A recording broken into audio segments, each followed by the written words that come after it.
Welcome to Rev Up Your Potential with Hilda Gann, the stories about entrepreneurs, business leaders, and HR professionals and their successes and struggles along their journey.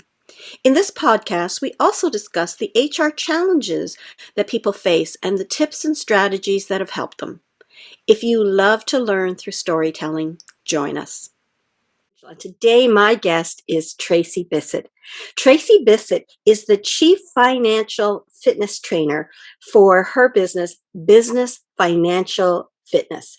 Tracey educates and empowers individuals, notably young adults and entrepreneurs, to take control of their lives and their financial lives with confidence.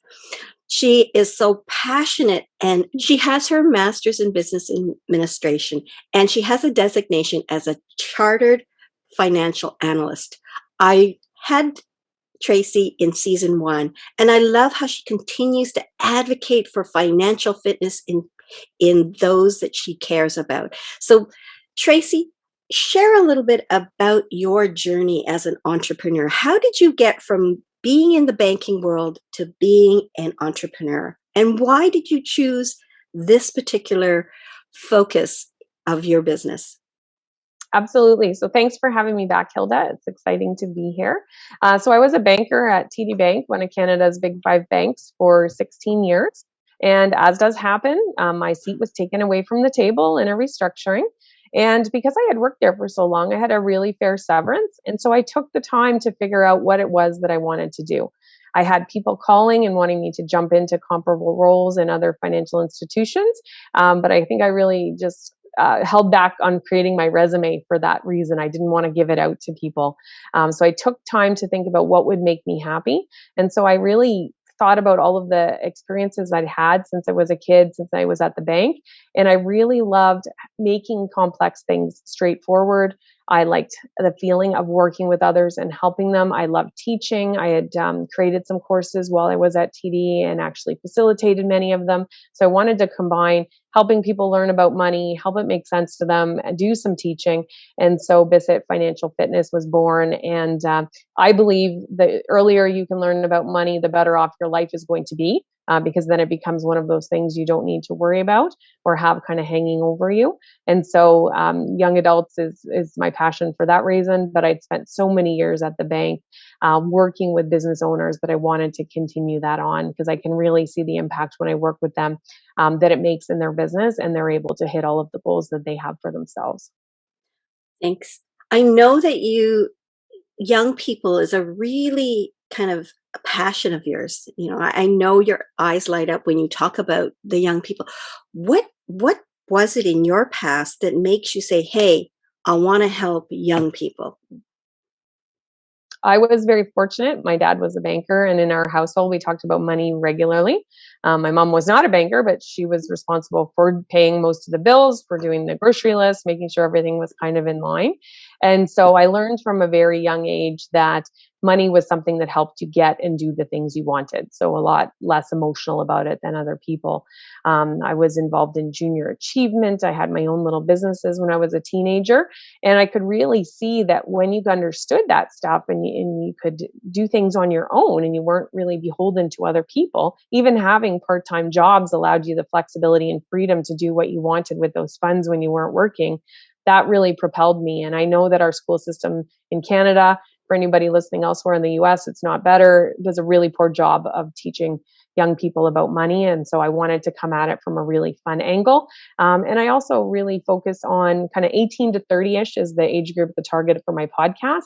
But I know that high school students are listening. I know that people who graduate from post-secondary are listening, as well as parents and grandparents. And at that kind of 18 to 20 age group, you're usually taking on some debt to go to school. And so if you haven't learned yet, it's a really good time to start learning so that you know how to handle that debt responsibly and are able to make sure that you're protecting yourself going forward. I love that you're taking your knowledge and experience and helping others. Sometimes when we've had that kind of experience and support, we kind of don't realize that other people didn't get that. So what made you draw the conclusion is that people need to know what I learned by osmosis, by exposure, by parents who were in the money business, because maybe you think, hey, we're all like that, and you suddenly realize, no, like there's like Mhm. the majority of the population really have no money sense at all, or a Yeah, little. I knew that very well. I certainly knew it from colleagues working at the bank. Like people presume because you work at a bank, you're knowledgeable about money, which is absolutely not true. I had also participated in so many volunteer activities over my 16 years with TD. I participated in programs with Girl Guides, with Junior Achievement, and I saw the need firsthand. And I believe if you have a good life, you have a duty to give back, whether it's with your time, your talents, or your treasures. And so I'm taking my knowledge and my capability of explaining things and bringing it back to people to help them.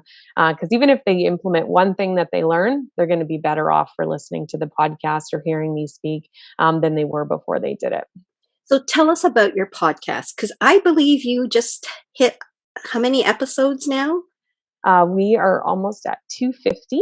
We are over 250,000 downloads. We're listened to in over 40 countries, and we've been producing weekly episodes. I've only missed 1 week since December 2017, and it's called Young Money with Tracey Bissett, the advice show for millionaires in the making. I love And that. I love kind that. of tongue in cheek, I'm not expecting everyone to become a millionaire, but certainly if you put all the lessons in practice, you could. And we know from our listeners, they love to hear from me. They like to hear stories. They like to hear from each other, the good and the bad, and they like to hear from experts. So I try to make the episodes fun. They're generally short, under half an hour. And if I can tie in pop culture references to money lessons, certainly try to do that, so that the things stick and it's not too much to digest. It's not overwhelming. Yeah.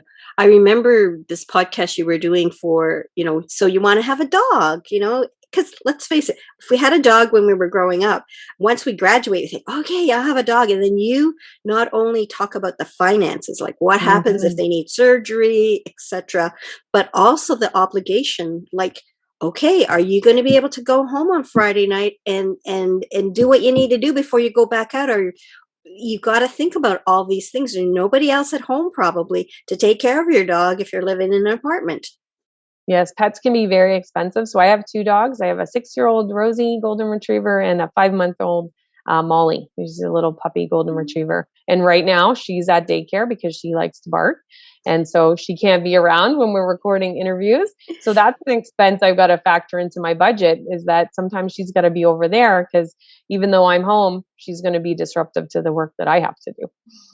Let's talk about your passion for dogs, and I've seen Rosie in her various Halloween costumes, for example. But to be serious, you take your passions, and you mentioned, if I can give back. So Mhm. I know you have several passions. Let's talk first about your therapy dogs. I know that's been impacted during the COVID, but talk about that and how you combined, this love of dogs and a desire to give back to your community. Absolutely. So I've been an active volunteer my whole life. That was something my parents instilled in me. And when I got my dog Rosie 6 years ago, I wanted to keep volunteering, but I wanted to do things where she could come because I was already busy and she was staying home by herself. And she has a very kind temperament. So we got involved with Therapeutic Pause. And we were doing weekly visits to a seniors long term care facility every Friday. We'd go for about 40 minutes, alternating floors each week, and visit with the seniors in their rooms. Some would be in the common areas. And we got to know the different seniors. So even if they were sleeping, I knew they were ones who liked dogs, we'd go in their room and Rosie would kind of nudge their arm or give them a little lick, and they'd be so excited that she was there in their room. And they'd open their eyes for a couple minutes and then they go back to sleep. But she loved it. It was something we could do together, and I knew it was brightening their day and week for us to come and see them. It's cool. Now, the other thing you also do is you decided to start a scholarship. Tell us a little Mhm. bit more about that. Yes, so the Young Money Scholarship, we launched it in 2020, and it's not for students who have the highest grades or do the most volunteer hours. It's for any student studying in Canada. And what I want to hear from them and what the criteria is, how they've helped someone else achieve their goals. because I want to give those funds to people who are out there helping others, kind of in the same vein as I am. And the goal of the show is to help people learn. So it's for students who are helping others accomplish their goals. And then I like to hear a little bit about what their plans are for the future. So we gave out our first round in 2020. We collected applications last year in 2021, and we've recently paid those funds out to the recipients. So we were a little bit delayed in between accepting applications and paying out, but we're actually in episode 249, we're announcing those scholarship recipients. Excellent, excellent. Yeah, I think it's so important when people have their own businesses that they give back.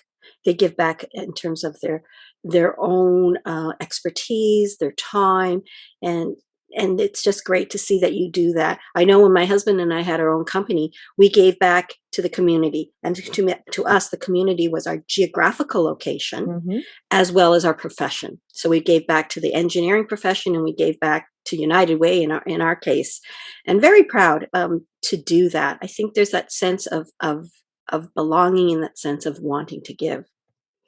I want to identify, what do you see as what is a couple of the highlights of your journey so far? Sticking with the podcast, absolutely, because it's certainly I akin it to working in a podcast factory, because you got to show up every week whether you want to or not. But it's been fantastic. I've got to meet so many people, and certainly received recognition for that work that I'm doing. In 2020, I was the silver award winner for the IFC Financial Literacy Champion through the Wealth Professional Awards, and in 2021 and for 2022 was one of the excellence winners, like the finalists for that same category. And that's largely due to the Young Money podcast for 2021. It was due as well to the live show I have for business owners, Biz Money Talks. So really pleased about that. I've had the opportunity to work with so many fantastic business owners over the years. And the recognition from them of the impact it's having on their business is really exciting for me, to see that what we're doing is having an impact, because most days it feels like I'm not doing anything overly complex, but it's new to them, and the way that I'm able to convey it really makes a meaningful difference for them. It's all about helping others see something that can help them in their business. You know, you and I Mhm. are similar in that ways. Whatever we have, our knowledge, if we can help somebody, just make that that world lighter, or make more money in your cases and in my case too. Um, that really would be helpful. I'm On the gonna add one sure. thing in there, because it's not actually not just about making money. It's about understanding our financial results and not being afraid of them. So we actually spend a lot of time helping them understand and read their financial statements, so then they can use numbers to hit their goals, whatever their goal may be. A lot of small business owners have a goal of hiring more employees. So at what stage would they be able to do that? How much money would they want to save up in advance? What's going to be that ongoing cost? Are they going to have enough cash flow? And so we map out all kinds of fun things like that, which really ties into the strategic direction of their business. I like how you call it fun things, Tracy. For you, it may be fun, but for some people, we've got, oh my God. I mean, it is a source of worry. And I think you come from it with a very positive frame of mind, and so knowledgeable. And as you say, you like to simplify things. And I think it's important for business owners to really understand their human resources, their finances. You know, you don't have to be an expert in the area, but you need to get that information and learn it so that you can apply it, so that you have peace of mind, because Absolutely. you can lose a lot of sleep when you don't start your cash flow. I think there was a training session that you gave, and I thought, yeah, I need to do the cash flow. So I still have my cash flow projections, and I'm actually was supposed to do it on the weekend for my financial planner, but tonight will be the day I finish it off and send it off. So totally get that. Now, your business is continuing to grow, and you talked about struggles in your journey, and you mentioned that HR challenges were one of your headaches. Share a couple of those with the listeners. Yeah, absolutely. I mean, I would love to work by myself. I think that would be ideal. Because I don't like hiring. I don't like managing people. It's not my favorite thing to do. So certainly hiring has been a challenge over the years, had some fits and starts and some not great hires, and things have not gone as well as planned. And certainly managing people and working in a small business is definitely different than working in a corporate environment. So you try as best possible to let people know what it's going to be like, but it's not really fun for everyone because there's so many things that are happening. And it's not so clear cut, and it's not a very narrow job description like you might see in corporate. So that's both of those, either the hiring and the managing, have provided challenge for me. And it's frustrating because, I mean, the bigger impact you want to have, the team you need to build out. Yeah. And so I do have two people who work on contract on my team, and they're working really well.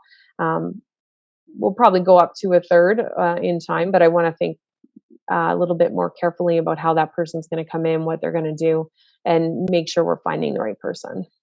And I think that's so important, finding the right person. And the right person for you may be different than the right person for somebody else. It really is about fit.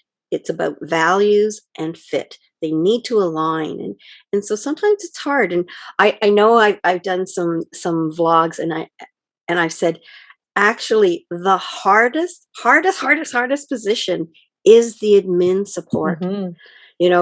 And that's the one that all of us go for first. So then you get Yes. burned, you think, oh, I'm no good at this. But it really is one of the hardest. I had a client who said, Hilda, can you help me find an admin? I'm going, oh God, anybody but, because then it's always going to be hard, and it may not work out for a variety Hmm. of reasons. And then of course you get blamed because it didn't work out. But in honesty, the admin one is the hardest to find, because you have to find somebody who loves to serve and support. They love it with a passion. Not, I don't do coffee, or I don't whatever. They have to really love to do that. And then sometimes people get into that role because it's something to balance the rest of life, to help pay for bills. And again, that's not exactly the right fit either. So there often is a higher turnover with people in an admin roles, particularly when it's just a kind of a short term one. For sure, for sure. And I know Yeah, you I mean, said you, and there's so much happening. So if someone is uncomfortable with new things and change and fast pace, I don't expect people to work beyond their hours that are set. yeah. But I do expect them to respond to everything that's kind of being dealt with. And so, ability to manage lots of different things and things you don't know about and new technologies is really key as well. Yeah.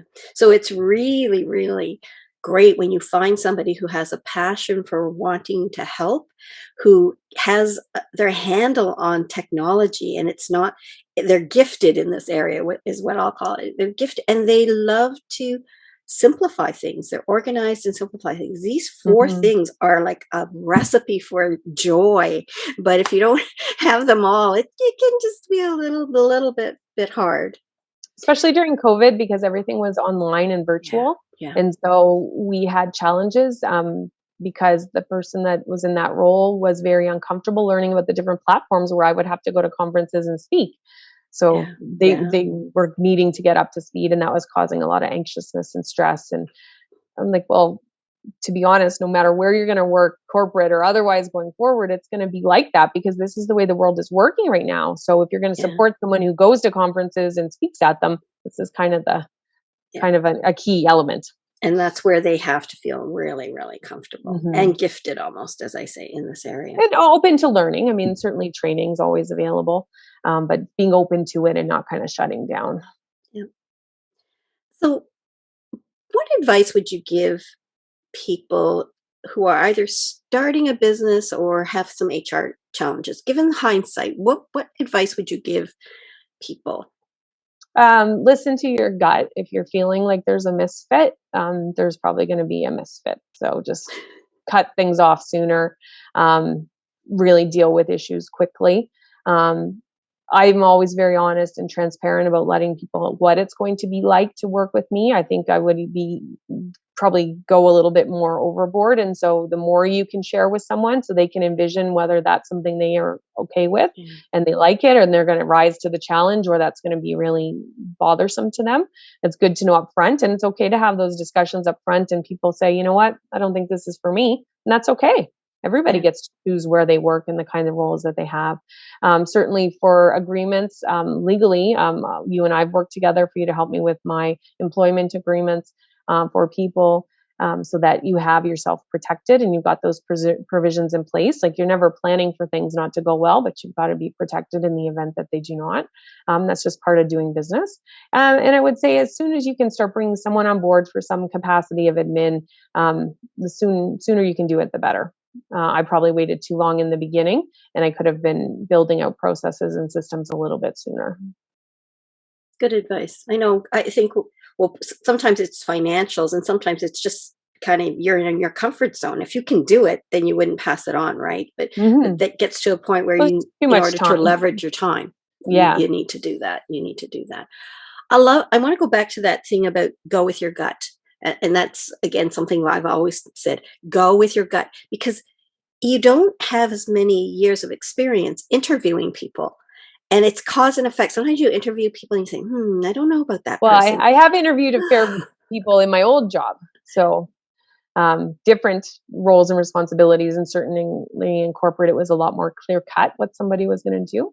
But listening to your gut, I had a situation where I was about to bring on a new admin, and just got really uncomfortable the week before they were about to start, and just rescinded my offer, because I thought, if this is going to cause me this concern, and I was starting to alter my agreement to cover every eventuality. And so I felt, if I don't have trust right now, I'm probably not going to get the trust. And you should start from a place of mutual trust until something breaks it.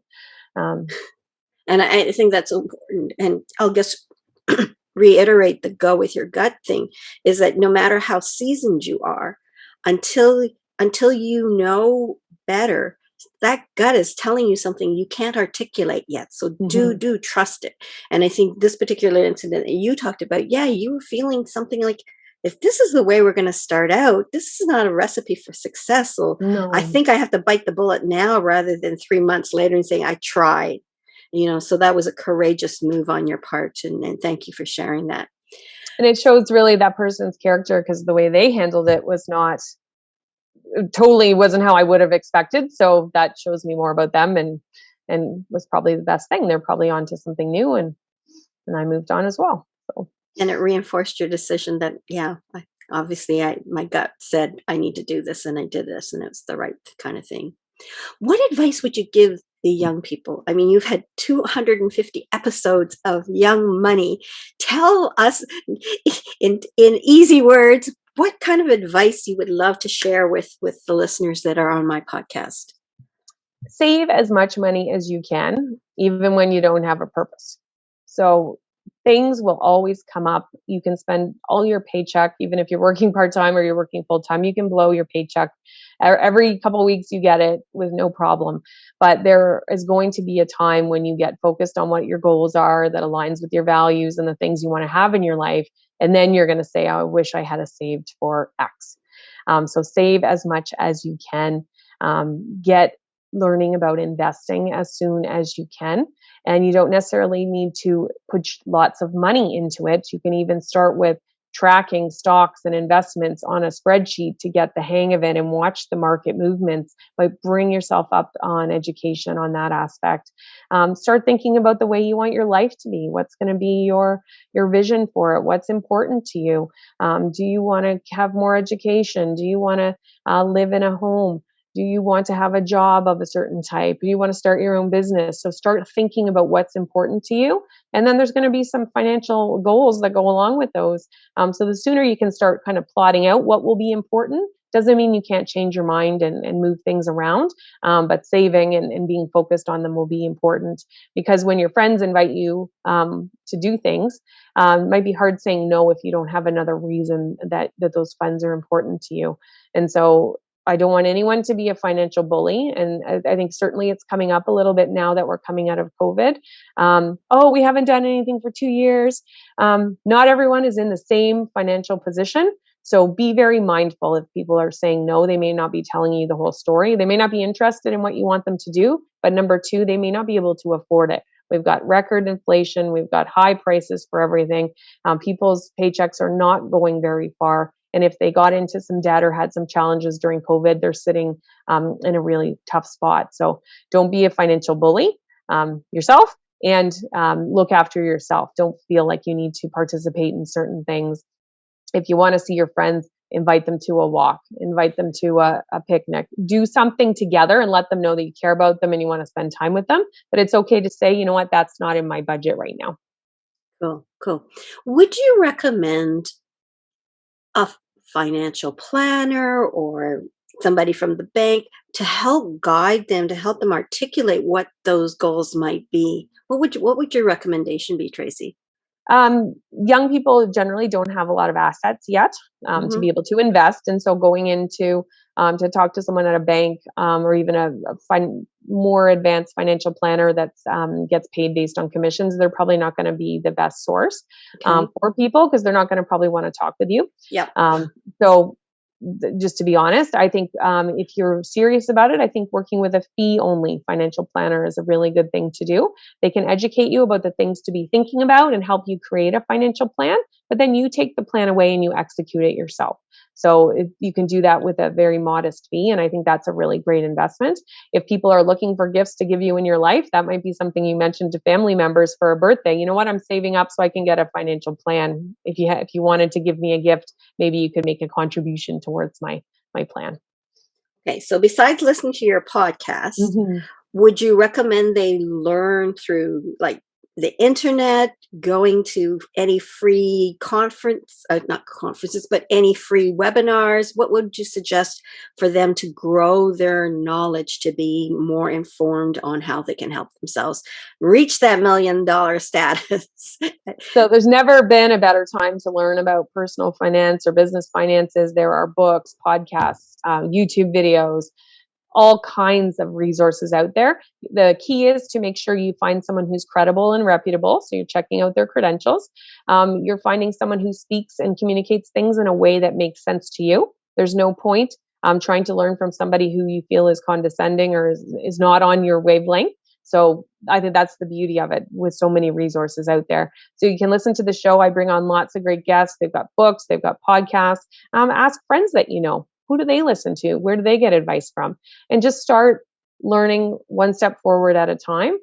Start with the basics. Investing isn't where we start, and everybody wants to go to investing. We start with budgeting, we start with our credit score, we start with understanding our values and our goals, and it's good to learn those basics. It's just like we're building a house. We want to have a strong foundation so we can work our way up to the more complex things. So, as you continue along your journey and you get closer to retirement, what would you want your legacy to be? An improvement in especially young adults and business owners of their financial acumen and knowing that it created an impact in their lives. Well, I think you've already started doing that. So I'm grateful to you continuing to want to do that for as many, many, many people as you can. Tracey, it's been great. Thank you for joining me today. What are you up to now, and how do people get a hold of you? Absolutely. So we're carrying on with Young Money. We're looking at some fun episodes for the summer. We're going to highlight some of our Young Money Scholarship recipients. We've got some great guests coming on talking about really topical issues like inflation, like all of the price increases, things like that. We've got Biz Money Talks running, which is our live show that live streams on Facebook and LinkedIn if you're looking for business information. Continuing to work with business owners. So if you're listening and you know you want to bring up your financial acumen, would love to have a chat with you to find out if I can support you in any way. And the best way for people to reach out to me with any questions or comments, even ideas for shows, I love to hear them, is through LinkedIn. So Tracey has an E and Bissett has two S's, two T's. Thank you, Tracey. And we'll put those in our show notes. Thank you very much for joining me again today. It's been a treat to catch up with you, for you to share your passion and your love of helping people really understand finances so that they can live better, more enriched lives. Thank you, Hilda. It's been my pleasure. Thank you. And if you viewers, thank you for joining me. Loved what you hear. Give it the thumbs up. Think about subscribing because every week I bring on new guests to talk about their interesting lives. And then we add a few things about human resources to help you kind of get through the kind of problems that you might have and some of the great things that we do as human resources in the lives of the people that we work with. Thanks again for joining us and have a great day. Thank you for tuning in to Rev Up Your Potential with Hilda Gann. Be sure to like, comment, and subscribe to our podcast on YouTube and Spotify to stay up to date on our latest episodes. For HR tips, news, and strategies, or if you're interested in being a guest on our podcast, visit our website at peoplebrightconsulting.com.